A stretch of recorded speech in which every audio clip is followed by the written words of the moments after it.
Hey everyone, this is Steve Kik with another episode of the MMLA Connect podcast. Today I have Tracey Dace with me. Tracey, thank you for coming along. How are you doing?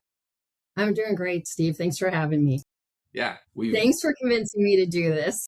we've been talking about it for a minute, so I'm excited to finally, get this one off the ground. So For sure. Yes. ready for you. So Tracey, you're currently the regional sales manager at Onity Mortgage, formerly PHH, been in the business for quite a while, but tell us about your career, how you got to where you are and kind of what led you there. Yeah, it's a long story, so I hope you have a lot of time. We're here for it. Yeah. All right. Well, it's interesting when people ask, like, how did you get in this business? Everybody grows up not wanted. Didn't say I wanted to be a mortgage banker. Me neither. I got in this business because I needed a job. That's the cold, hard truth. I've been in this business I have to say my whole life, really. I would say it's my first real job. I worked a seasonal job for a construction company, and then, which I loved. I was an office manager, and I only had to work 6 months a year. And then my boss had a heart attack, and his doctor told him he needed to retire. So I found myself without a job. I answered an ad in the paper for this company called Fireman's Fund Mortgage, who later changed names to Source One Mortgage, and later was bought by Citi. So there I spent 23 years of my career. First 8 years, I was in operations and, in a job that I really liked. I worked with really, really great people. We had a great sales team, a great operations team. And then I had a conversation one night while I managed a team of about 25 closers and processors, and I was on salary, so I didn't get overtime. But we were in the refinance department at Source One Mortgage and just kicking out a ton of loans. Yeah. Working a lot of late hours, but I wasn't going to expect my team to stay there and work without me being there, even though I didn't get paid the overtime.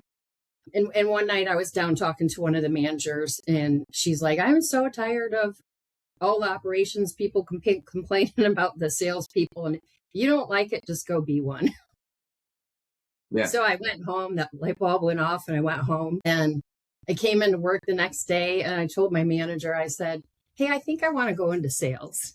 I had watched a couple other people that we worked with do it and be really successful. We had a wholesale channel at the time. So I had the support of them. And I would say that's one of the things about working really hard and always doing a good job, because I worked for people that gave me that opportunity. And they said, we think you would do a good job and you'd be really great at it.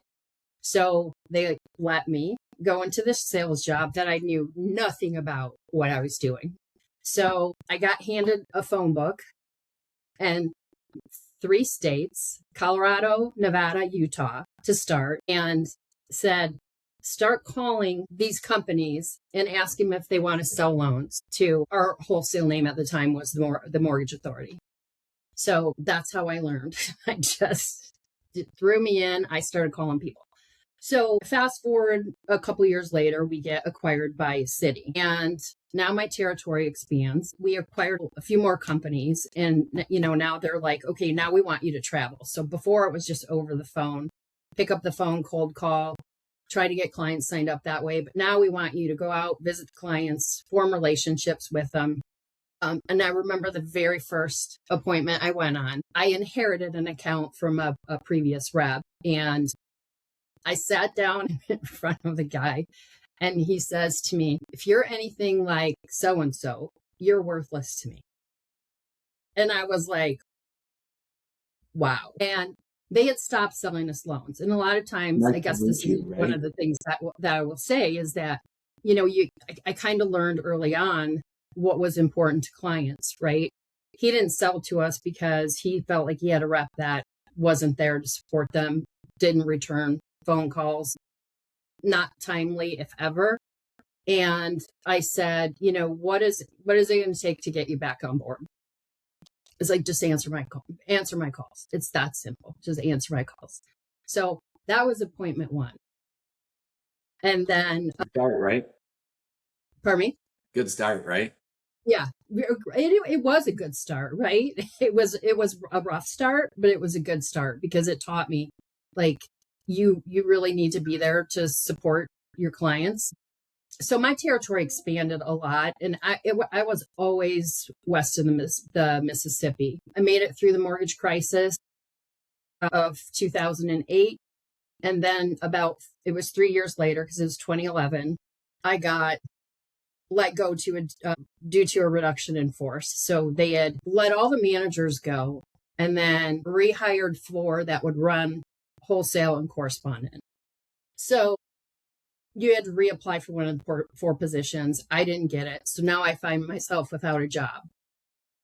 I had a friend in the business that had called me and he said, the biggest piece of advice that I could give to you is don't bury your head in the sand. Like I lost a job that I did for 23 years. I'm like, I covered a territory I didn't live in. I had all these things like stacked against me. And I'm like, how am I going to come out of this? So he's like, go to conferences, let people know you're out there, you're looking, network. And then I came across this job. Actually, I'll go back a little bit. On my flight home, I was in Southern California. On my flight home, that I got to call was told I had to be on a call at 7 a.m. And that was to let me go. And then I had to get on a plane. And I had quite a few salespeople that worked for me at the time. And I'm like, I don't know if they're okay. I'll be okay. But I need to know if they're okay, if they were impacted.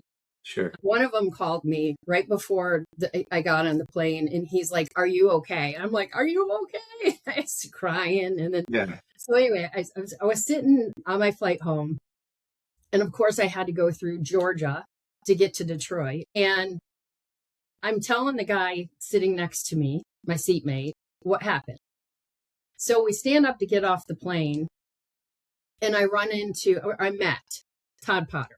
Right? He's a name that a lot of people know here in Michigan and elsewhere. Yeah. And he goes, hey, I'm leaving my job at the company he was with. And he goes, I can hook you up with the job. So this literally happened right when I got let go. So he gives me a lead and I pursued it. And I actually went down for an interview, ended up passing on that job. And then I got an interview with another company. And I called one of my mentor in this business, David Robin. He was one of my very good clients at Citi. And I said, hey, what do you think about this company? And he goes, I didn't know you were looking for a job. And he goes, I'm trying to grow my wholesale division or my correspondent division. And if you can make this, and this work, the job's yours. So that's the job I took. So I went from Citi to Wintrust. I was at Wintrust for about a year. And then a friend called me to come work for him at PHH Mortgage. So then I went to PHH Mortgage for the first time. And somebody that I worked at PHH that started the same time I did went to work for Caliber. So she recruited me to come over to Caliber. So I switched and I went over to work at Caliber. And then I got a phone call from some friends at Radian saying, hey, will you come work at Radian? So I was at Radian for 5 years. And then another friend that went to work for Carrington Mortgage, he recruited me to come over for Carrington. And that was right about the time that PHH was reestablishing their correspondent lending channel.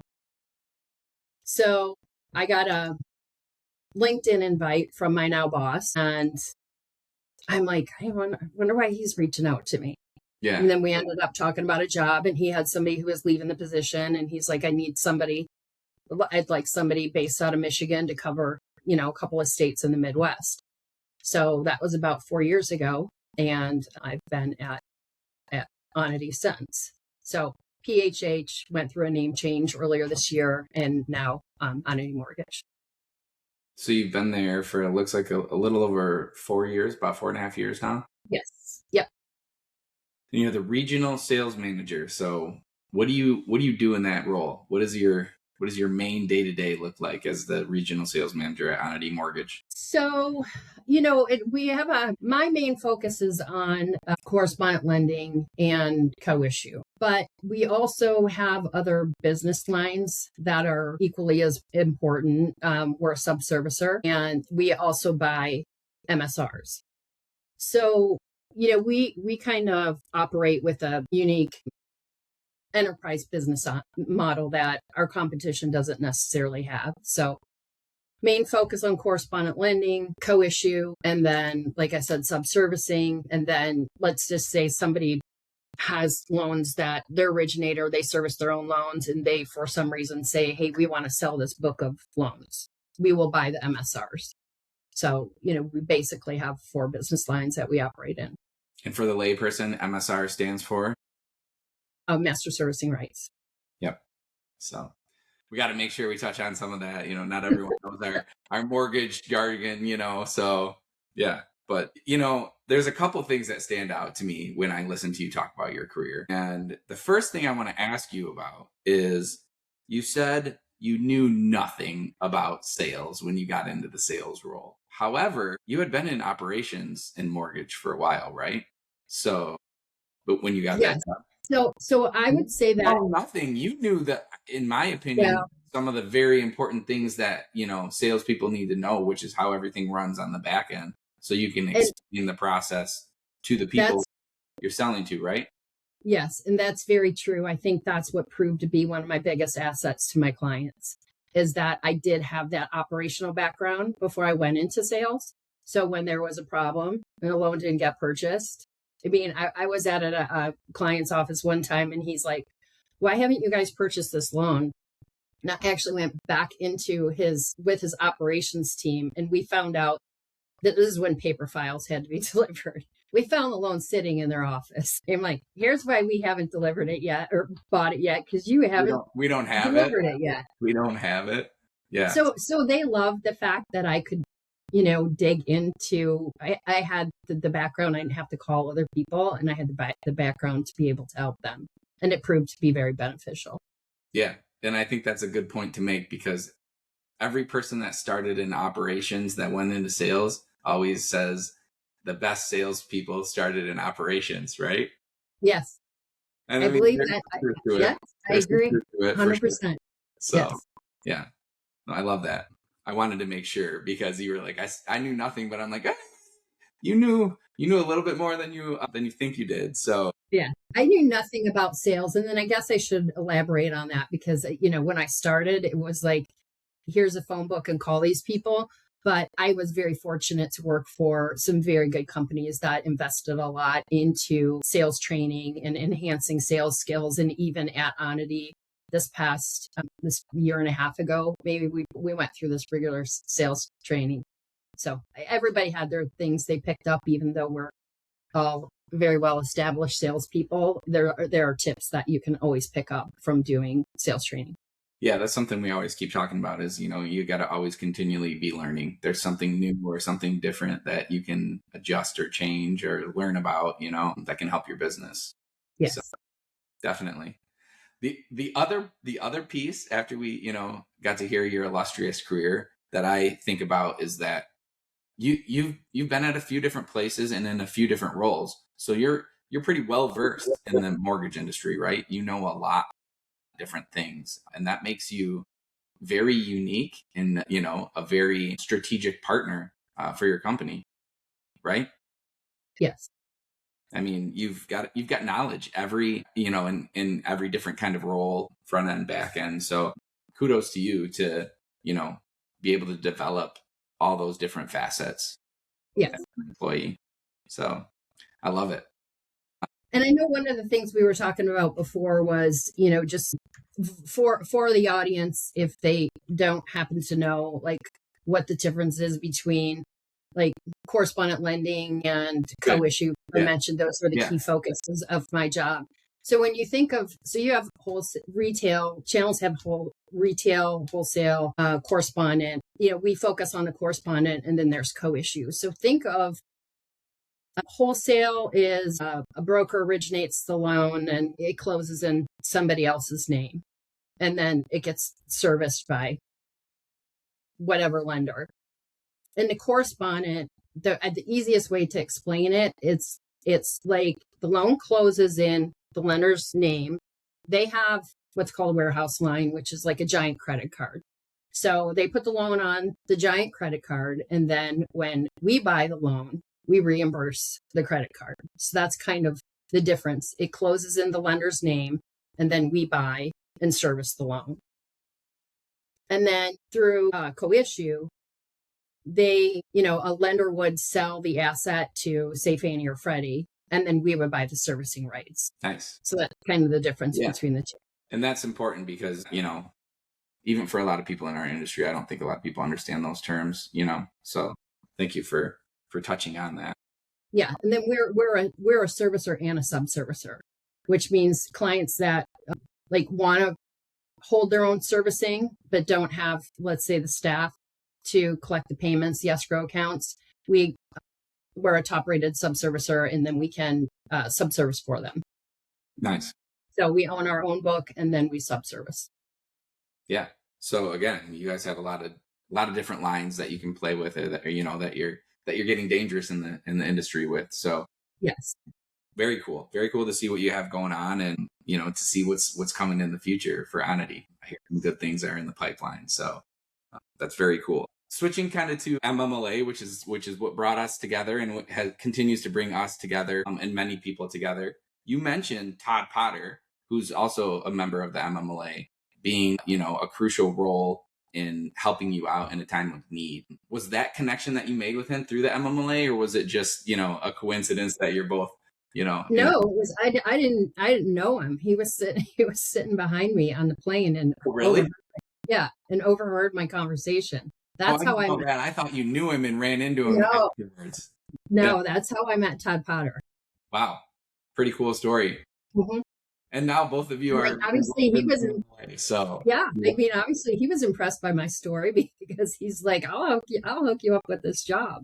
You knew how to talk the talk, I know he was really a great connection to make. It's usually the only time I see him now is at the MMLA events. So yeah, I know you're going to ask me why I became a member of the MMLA, and that has a lot to do with my job changes, right? When I was talking about my career at Citi, it was in states that were all west of the Mississippi. I didn't have any experience in Michigan. And then when I got called on to join PHH, they wanted me to cover the Midwest. And I'm like, I don't know anybody here. They're like, what do you mean you don't know anybody here? And I was going to inherit some accounts here in Michigan.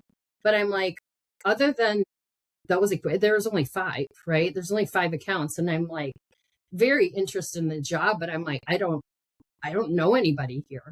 So the first thing I did was join MMLA, because I needed to meet people. I needed to meet the vendors here. I needed to meet prospects. I needed to meet clients. And that was a great way to do it. Yeah, that's so true. I mean, that makes perfect sense too, right? Like I haven't really thought about that, from my perspective, because I'm from Michigan, and I've lived in Michigan. But man, I've always lived in Michigan too. Yeah, which is funny, right? Yeah, which is funny, but you did business elsewhere, right? Yes. So yeah. But yeah, I mean, what a huge tool for people who aren't from here to be able to immediately get plugged into a huge network and connection of mortgage people in Michigan, right? And the surrounding areas, because we do have a lot of members who are not from Michigan, and we do appreciate you. So even though it's the MMLA, it's not just people from Michigan. So I got to give a shout out to some of those people who travel to make it to a lot of our events from out of state. So, well, and then I appreciate all the chapters that Michigan has too, because early on, everybody's like, the West chapter is their events are, they have really good events. And that's where I met you. I went to a holiday party in Grand Rapids at the Bob. I think it was at the Bob. Well, we've had so many. I've been to so many parties now, holiday parties for the MLA now. I know. No, it was one they did the ugly sweater. Oh yeah, contest. Yeah. That was the one I met you at. Yeah, that's a fun one. That was a good one. Yeah, but everybody was just so nice and welcoming. For me, being new and not knowing anybody, it was great. Yeah, I continue to hear that about the MMLA, and it's a good thing. It's something that you want for an association that you're not only a part of, but that, that you continue to promote, is that, hey, for anyone who's new, if you have cold feet and you're thinking about signing up or wanting to go to an event, just do it. We will welcome you with open arms. There's so many people that will say hi and, introduce you to others. Yes. And get you acquainted, because it really is, an amazing networking tool. And you never know when you're going to need someone, right? You never know when someone gets acquired, or all of a sudden you get a 7 a.m. phone call and you don't have a job anymore. It can happen. Having friends in the industry helps, doesn't it? Yes, it does. But, I think one of the things for you, Tracey, is that, I think every time that we hang out or I see you, is like you always have great energy. You have a smile on your face. So undoubtedly, I see you look back and laugh at some of the things that you went through in your career. But it seems like you've been able to keep a pretty positive take on, all the challenges you've been through. And that's probably a reason why you continue to be successful. Yes, I would agree with that. Yeah. Yeah. You're one of the ones that always has a smile, so I appreciate that. It's great seeing you at our events. So what else, Tracey? What else do you want to talk about today? What else? Let's talk about so when I became a member of MMLA, Joanne, for years, asked me to get involved in one of the committees. She's like, I promise we'll find you a committee that won't take up much of your time. Because that time was an issue for me, right? Yeah. I am like sometimes feel like probably most people where you're overloaded. We recently launched a new product, and our focus is getting that our non-QM Flex IQ product launched. Seeing clients, preparing for conferences. It's a lot of work. We have a lot of people our leadership team is at conferences, and I'm like, it's the time commitment I didn't have. So what do? I decide to finally volunteer for the conference planning committee. Ooh. Yeah. So, most intense. Just jump right in for conference planning. But it's such a great team of people that organize and lead that committee. They do all the heavy lifting. I volunteered last year to be on the sponsorship committee. And I'm like, if I can't get my own company to sponsor, you can fire me from the committee. So that's kind of how I use it. I went back to my boss. I said, hey, I'm on the sponsorship committee this year. We need to sponsor the MMLA. Yeah. So they did. And then my boss and his boss wanted to come to the conference. So we had 2 more people at the MMLA annual convention last year. And I think we'll have even more this year. So they were so impressed by the conference and the people, the schedule. Trinity and Joanne in the whole conference committee just really do a great job. So I'm happy to be a part of that committee. We got a lucky group. Sometimes I feel like I don't. Well, I shouldn't say we're lucky to be a part of this great, right? I mean, it's the people, and we keep coming back to that, and I hear it from you and I hear it from everyone else, but like we just have a great group of people at the MMLA, and it continues to keep growing. So yeah, it's pretty special. Well, we've talked about quite a few interesting topics here and in your career, but what about outside of the mortgage industry? What are some things that you like to do? Who's the real Tracey Dace? Tell us about, when you're not wearing your mortgage hat, what you like to do. I like to golf. I wish I had more time to do that. I'm actually in a golf league when I'm in town. Yeah. It happens to be on Wednesdays, which is a really bad day. But I do like to golf, and that at least normally will get me out to play at least once a week. In the summertime, I like to either be at the pool or the lake with my friends and my dog, who's sleeping over here. And then, I kind of like to relax. And even though it's summer, we just got through a really tough winter. And I want to say I'm one of those people who embrace winter. If you can't figure out how to enjoy the cold, Michigan isn't the place for you. Yeah. So we do a lot of fun things in the winter. Good. Yeah. Gotta get out, stay active, right? Yeah. Yes. What else? That's it. Just hanging out with friends and family. Family and friends there's just so much. They're so important. Yeah. That, what free time I do get, it's with friends and family. Well, yeah. I mean, let's be honest. We do work in a somewhat demanding industry. So, You got to be able to put on and work hard in the times that you need to work hard in, right? So at times that can make it difficult to have a ton of free time. So that's why, with the MMLA and stuff like that, the golf outing, for instance, is like, it's a good way to network and also be outside and golf. So it is. I enjoy some of those events because it forces me to do two activities at once, right? Like business networking and something that I enjoy. Even though I'm terrible at it, I've played it my whole life pretty much. Golf is still one of those things where I just can't quite figure it out. So hopefully it's not the same way for you. Well, the thing I said about golf is people always ask me if I'm good. And I'm like, I'm good. I'm good for as much as I play. When you put your game in that, you preface it that way, I am good for as much as I play. I like that. Then, I'm going to borrow that, by the way.